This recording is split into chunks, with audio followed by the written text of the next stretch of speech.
শুরু হয়ে গেল রেডিও হান্টের নতুন একটি রোমাঞ্চকর এপিসোড। আপনাদের সবাইকে জানাই আন্তরিক শুভেচ্ছা এবং অফুরন্ত ধন্যবাদ আমাদের প্রতি আপনাদের ভালোবাসা ও আগ্রহের জন্য। রেডিও হান্ট চ্যানেলে আমরা আপনাদের জন্য নিয়মিত নিয়ে আসছি ভৌতিক, রহস্যঘেরা, শিউরে ওঠার মতো সব গল্প, যেগুলো আমাদের কাছে আসে ইমেল, ইনবক্স কিংবা সরাসরি দেশের নানা প্রান্ত থেকে।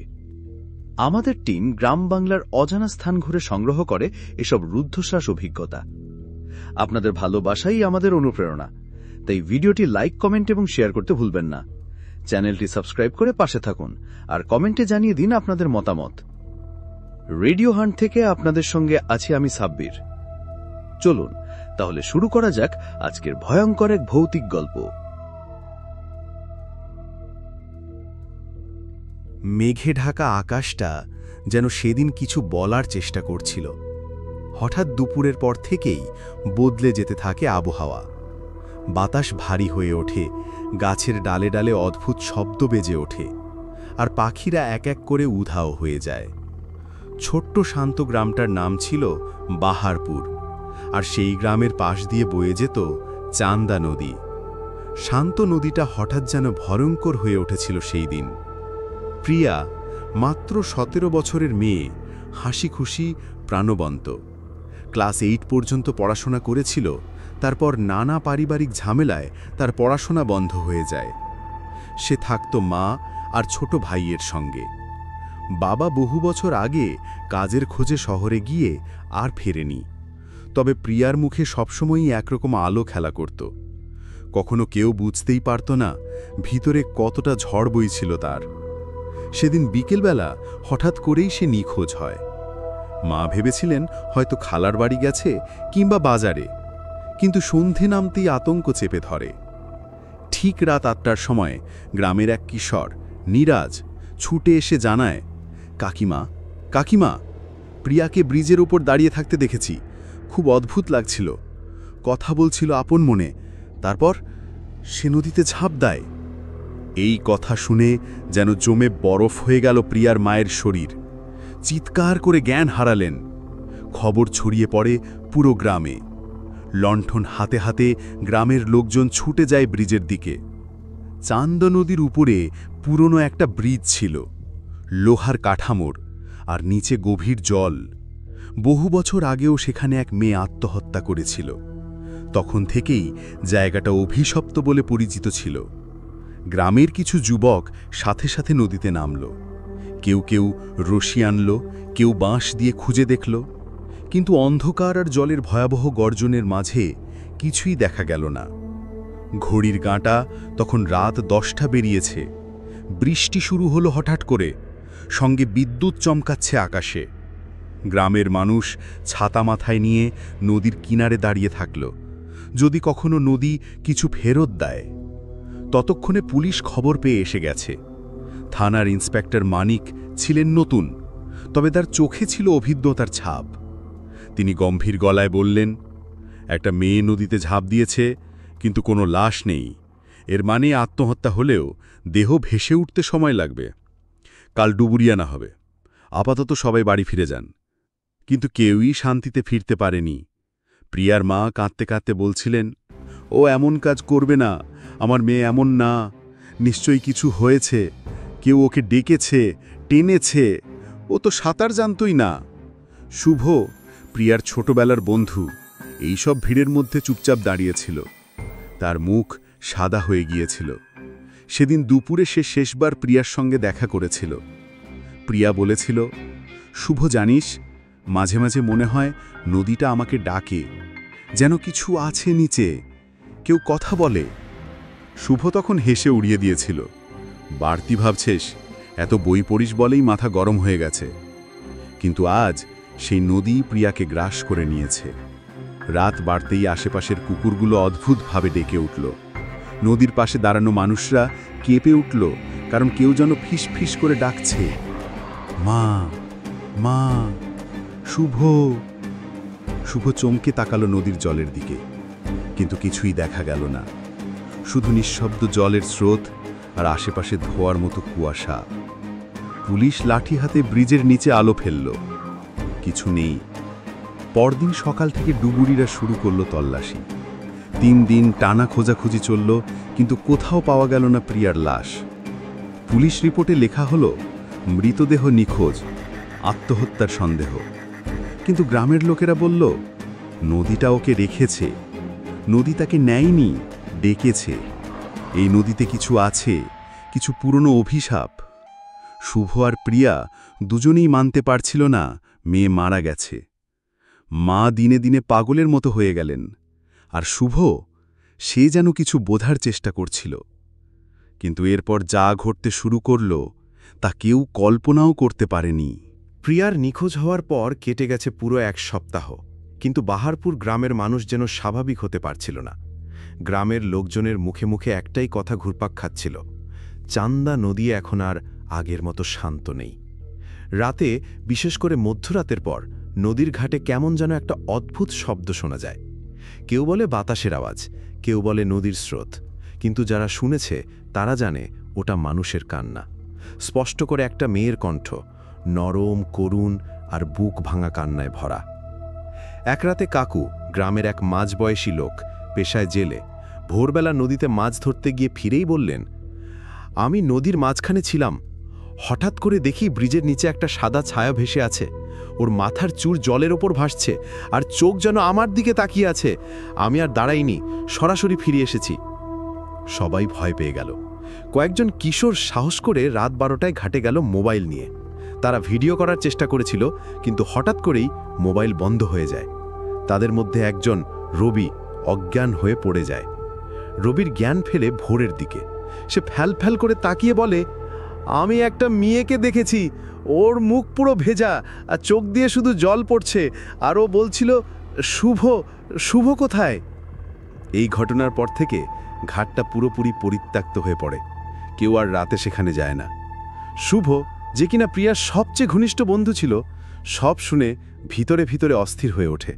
তার মাথায় ঘুরপাক খেতে থাকে প্রিয়ার শেষ কথা, শুভ, জানিস, মাঝে মাঝে মনে হয় নদীটা আমাকে ডাকে।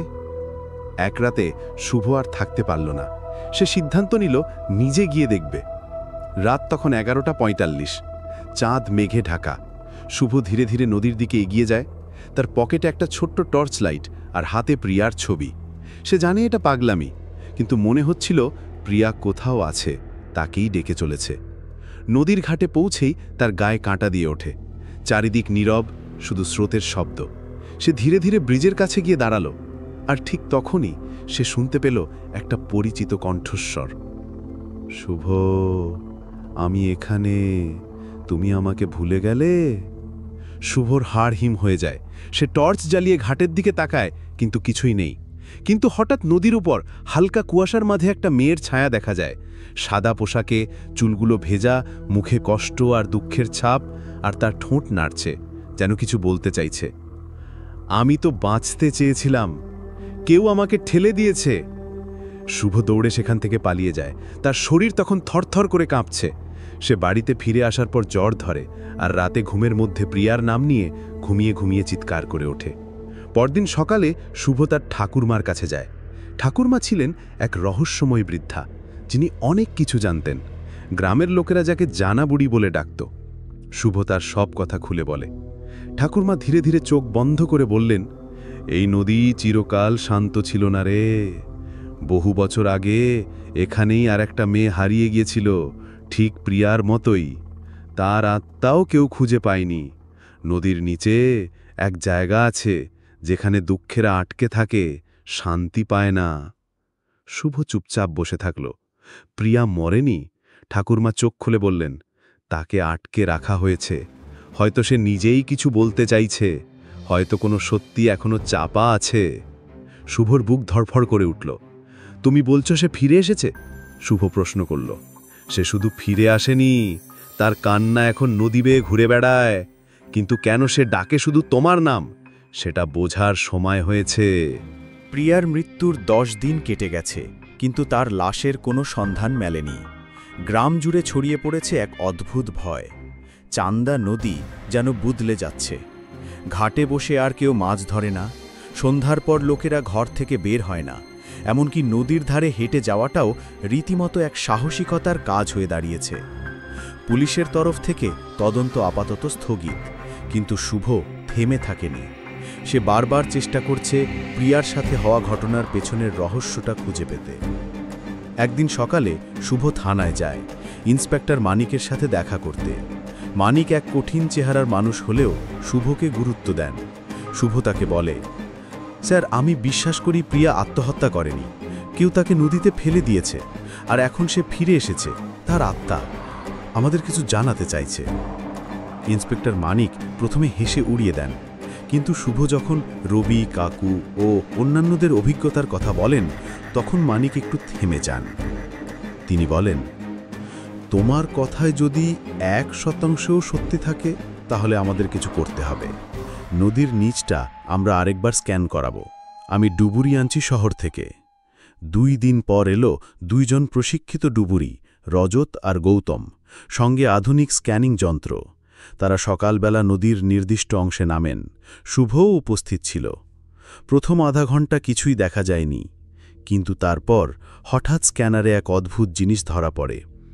নদীর নিচে একটা ছায়াময় আকৃতি, মানুষের মতো কিন্তু একটু বেঁকে আছে। তার চারপাশে ধোঁয়াশাসম কিছু যেন ঘুরছে। যন্ত্রের মাধ্যমে ছবি স্পষ্ট করা যায় না, কিন্তু গৌতম বলল, ওখানে কিছু একটা আছে, কিন্তু এটা লাশ না, যেন কিছু অপেক্ষা করছে। রজত সাহস করে নিচে নামে। মিনিট 10 পর উঠে এসে তার মুখ সাদা।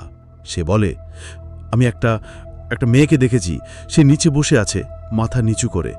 তার চুলগুলো এভাবে ভাসছিল যেন জলের মধ্যে নয়, বাতাসে। সে চোখ তুলে আমার দিকে তাকিয়েছে, আর আমার মনে হলো যেন আমি ডুবে যাচ্ছি তার চোখের মধ্যে। আমি দম নিতে পারছিলাম না। সেই রাতেই শুভ আবার যায় ঠাকুরমার কাছে। ঠাকুরমা মনোযোগ দিয়ে সব কথা শোনেন। তারপর আলমারি থেকে একটা পুরনো কাঠের বাক্স বের করেন। তার ভেতরে ছিল একটা ছোট্ট পিতলের পাত্র, কিছু ধূপকাঠি আর কিছু তাবিজ। এই নদীতে শুধু জল নেই শুভ, এখানে আটকে আছে বহু অতৃপ্ত আত্মা। কিন্তু কেউ যদি নদীর গভীর থেকে ফিরে আসে, তার মানে সে কিছু অসম্পন্ন রেখে গেছে। প্রিয়া কি আমাকে কিছু বলতে চাইছে? ঠাকুরমা চুপ করে থাকেন। তারপর বলেন, তুমি কি মনে করো সে নিজে ঝাঁপ দিয়েছিল? শুভ এক মুহূর্ত চুপ থেকে বলে, না, আমি এখন নিশ্চিত কেউ তাকে ফেলে দিয়েছে। প্রিয়া আমাকে বলেছিল কেউ তাকে বিরক্ত করত, তাকে কিছু নিয়ে ব্ল্যাকমেল করছিল, কিন্তু সে বলেছিল সে কাউকে বলবে। ঠাকুরমার চোখ জল করে ওঠে। তবে এখন যা ঘটছে তা প্রতিশোধের শুরু মাত্র। কিন্তু একটা আত্মা যতক্ষণ না সত্য প্রকাশ করতে পারে ততক্ষণ সে শান্তি পায় না। সে অপেক্ষা করে, আর যে তাকে কষ্ট দিয়েছে তার চারপাশে অশান্তি সৃষ্টি করে। পরের দিন গ্রামে এক চাঞ্চল্যকর ঘটনা ঘটে। প্রিয়ার কাকা দীনেশ হঠাৎ করে নদীর ঘাটে অজ্ঞান অবস্থায় পড়ে থাকতে দেখা যায়। তার মুখ ফ্যাকাশে, চোখ খোলা, কিন্তু কথা বলছিল না। গ্রামের মানুষ জানে দীনেশ আর প্রিয়ার পরিবারে সম্পত্তি নিয়ে ঝামেলা ছিল। দীনেশ বারবার বলতো, প্রিয়ার মতো মেয়েরা বেশি সাহস দেখালে এটাই হয়। সেই দীনেশ এখন পাথরের মতো হয়ে নদীর দিকে তাকিয়ে আছে। সে শুধু এতটুকু বলল, আমি তাকে দেখেছি, সে জলের নিচে দাঁড়িয়ে, সে জানে আমি কি করেছি। গ্রামে গুঞ্জন শুরু হয়, প্রিয়া ফিরেছে প্রতিশোধ নিতে। শুভ এই কথা শুনে বুঝে ফেলে সবটা শুরু হয়েছে, কিন্তু সত্যি জানার আগে তাকে আরেকবার যেতে হবে নদীর ধারে, যেখানে জলের নিচে লুকিয়ে আছে অন্ধকার আর সত্য। প্রিয়ার কাকা দীনেশের মুখে শোনা, সে জানে আমি কি করেছি, এই বাক্যটা যেন পুরো গ্রামটাকে কাঁপিয়ে দেয়। এতদিন সবাই ভাবছিল প্রিয়া হয়তো মানসিক যন্ত্রণায় আত্মহত্যা করেছে। কেউ কেউ বলেছিল নদীর রহস্যই ওকে টেনে নিয়েছে। কিন্তু এখন যখন দীনেশ নিজেই কাঁপা কণ্ঠে প্রিয়ার নাম নিচ্ছে, তখন মানুষ বুঝতে শুরু করল এখানে অন্য কিছু আছে, এক অন্ধকার, চাপা দেয়া সত্য, যা নদীর জলের নিচ থেকে ধীরে ধীরে ভেসে উঠছে। শুভ নির্ভয়ে এগিয়ে এলো। সে আর চুপ করে থাকতে পারছিল না। সে পুলিশের কাছে আবার গিয়ে দাঁড়াল। ইন্সপেক্টর মানিক তাকে বসালেন। শুভ, তুমি যা বলছো তা যদি সত্য হয় তাহলে আমাদের আর একবার তদন্ত শুরু করতে হবে। শুভ বলল, প্রিয়া আমাকে বলেছিল তার কাকা তাকে কিছু ছবি দিয়ে ব্ল্যাকমেইল করছিল। একটা সম্পত্তি নিয়ে মামা ভাগ্নির মধ্যে দ্বন্দ্ব চলছিল অনেক দিন ধরে। প্রিয়া হয়তো কিছু জেনে ফেলেছিল। ইন্সপেক্টর মানিক এবার গুরুত্ব সহকারে ব্যাপারটা নিয়ে ভাবতে শুরু করলেন। সেই রাতেই দীনেশকে থানায় আনা হয়। প্রথমে কিছু না বললেও পরে দীনেশ ভেঙে পড়ে, কান্নায় ভেঙে পড়ে সে বলে, আমি শুধু ভয় দেখাতে চেয়েছিলাম। ওর মা আমার বিরুদ্ধে কোর্টে গেছিল। আমি চাইনি সব কিছু তার হাতে চলে যাক, তাই ওকে ব্রিজে ডেকে পাঠিয়েছিলাম শুধু চাপ দেওয়ার জন্য। কিন্তু ও ভয় পেয়ে পেছনে হটে গিয়েছিল, পা পিছলে পড়ে যায়। পুলিশ রিপোর্টে লেখা হলো ভয় দেখাতে গিয়ে দুর্ঘটনাজনিত মৃত্যু। কিন্তু শুভ বুঝে যায় এটা শুধু দুর্ঘটনা নয়, প্রিয়া তাকে বলেছিল কেউ আমাকে ইচ্ছে করে নিচে ফেলবে, এবং সেটা হয়ে যাচ্ছে। এই সত্য প্রকাশের পর যেন হঠাৎ করেই চারদিকে ভারী এক নীরবতা নেমে আসে। নদীর ঘাটে কান্নার আওয়াজটা 2-1 দিনের মধ্যে বন্ধ হয়ে যায়। কিন্তু শুভর মনের মধ্যে অস্থিরতা রয়েই যায়। সে বারবার ভাবে, প্রিয়া কি শান্তি পেয়েছে? শুভ আবার যায় ঠাকুমার কাছে। ঠাকুমায় আবার ঘরের কোণে রাখা একটা পিতলের পুরনো আরতির পাত্রে প্রদীপ জ্বালান। বলেন, সত্য প্রকাশ হয়েছে, কিন্তু আত্মা তখনই মুক্তি পায় যখন তার আপন মানুষ তাকে বিদায় জানায়। তুমি ওর সবচেয়ে আপন ছিলে শুভ, তোমাকেই শেষ বিদায়টা দিতে হবে। কিভাবে? শুভ জিজ্ঞেস করে। নদীর ধারে দাঁড়িয়ে তার নাম করে বলো তুমি তাকে ক্ষমা করেছ, ভালোবাসো এবং তাকে বিদায় জানাও। মনে করে বলবে যেন সে এবার অন্য জগতে শান্তিতে চলে যায়। সেই রাতে পূর্ণিমা, নদীর জল টলমল করছে রূপালী আলোয়। শুভ একাই হাঁটছে নদীর ঘাটে, হাতে প্রিয়ার ছবি আর ঠাকুমার দেওয়া ধূপকাঠি। সে ব্রিজের মাঝখানে দাঁড়িয়ে চোখ বন্ধ করে বলে, প্রিয়া, আমি জানি তুই আমাকে ডাকছিলি। আমি দেরি করে ফেলেছি, ক্ষমা করে দে। কিন্তু আজ আমি জানি তোকে অন্যায়ভাবে ঠেলে ফেলা হয়েছিল। এখন তুই মুক্ত, কিন্তু আমি চাই তুই শান্তি পাস। বিদায় প্রিয়া, আমি তোকে ভালোবাসতাম, ভালোবাসি আর চিরদিন ভালোবাসব। চারদিকে এক মুহূর্তের জন্য নিস্তব্ধ। হাওয়াও থেমে যায়। নদীর জল হালকা ঢেউ তুলে শুভর পায়ে এসে ছুঁয়ে যায়। হঠাৎ শুভ দেখে নদীর মাঝখানে আলো ঝলমল করছে। সে দেখে একটা মেয়ের ছায়া ধীরে ধীরে উঠে আসছে জলের ওপরে।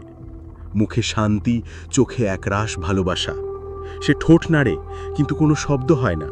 তবুও শুভ বুঝতে পারে, ধন্যবাদ শুভ, এবার আমি শান্তিতে যেতে পারি। ছায়াটা ধীরে ধীরে ভেসে যায় আকাশের দিকে। কুয়াশা ঘিরে ধরে নদীটাকে, আর কয়েক মুহূর্তের মধ্যে সব নিঃশেষ হয়ে যায়। পরদিন সকালে নদীর ধারে একটি ছোট সাদা কাপড়ের টুকরো পাওয়া যায়। পাশে পড়ে থাকে একটি চিঠির মতো কাগজ। তাতে লেখা, আমি এখন ভালো আছি শুভ।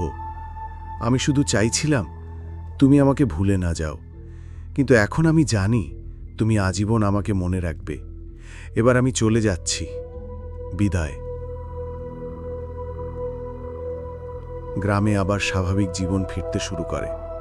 নদীর ঘাটে আর কোনো কান্নার শব্দ শোনা যায় না। শুধু শুভ মাঝে মাঝে ব্রিজে গিয়ে দাঁড়িয়ে থাকে। বাতাসে ছুঁয়ে যাওয়া সেই স্পর্শে সে এখনও অনুভব করে প্রিয়া আছে অন্য কোথাও, কিন্তু মনের ঠিক পাশে।